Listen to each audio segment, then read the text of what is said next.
Professional একটা রুটি মাশাআল্লাহ, বাসায় বানানো হয়েছে না? অনেক সুন্দর। তুর্কিশ, আচ্ছা আচ্ছা। ও ওই যে তুরকের মতো না? এটার ভিতরে কি বিরিয়ানি? রাইস, ও এটা কি রাইস বলে এটা? তুর্কিশ রাইস, আচ্ছা আচ্ছা, Turkish absent rice. ছোলা বুট দেওয়া। Das ist absent rice. মাশাআল্লাহ মাশাআল্লাহ। Aber এত রুটি আছে কি?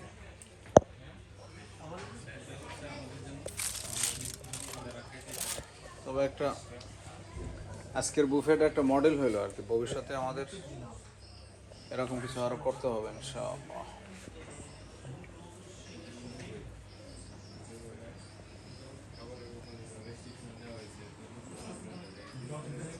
Schön. Wie viel gibt es? Buffet, da dauert es 10 Buffet,